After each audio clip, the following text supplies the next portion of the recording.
ভাবছেন দ্বিতীয় একটা দিলে পরে হয়তো আর চাইবে না, কিন্তু না না না, মুখ তো বন্ধ করে না।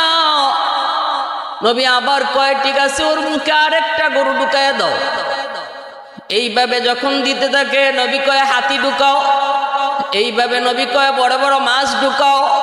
যত তার মুখে ঢুকানো হইতেছে, যত বড় বড় প্রাণী, যত বড় বড় ভুনা করা খাবার তার মুখে ঢুকানো হয়, একবারের জন্য মুখটা এরকম আটায় না, মুখ বন্ধ করে না, হা যে করে আছে যেন তার খাবার আরো লাগবে। নবী কয় কি ব্যাপার, তোমার কি পেট ভরে নাই? তিমি মাছটার জবান তো আল্লাহ খুলে দিয়েছে। তিমি মাছটায় কয় নবী কয় এখনো আমার পেটের এক কোনা ও খবর হয় নাই।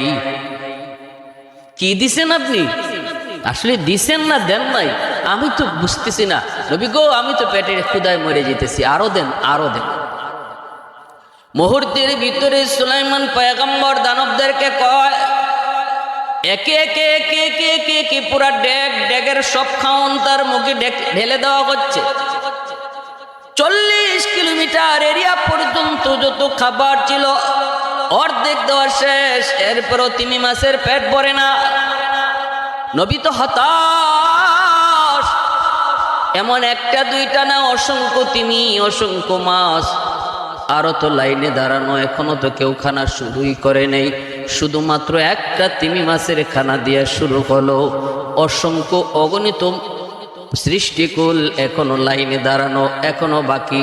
নবী তো হতাশ হয়ে গেলেন, হতাশ হয়ে গেলেন। নবী বলতেছেন কি ব্যাপার, পেট কি ভরে নাই? কয় না গো নবী, টের পাই নাই, আরো দেন। আল্লাহর পয়গম্বর এবার দানবদেরকে বলে যা আছে সব দাও, অন্তত ওর অন্তত পেট ভরাও।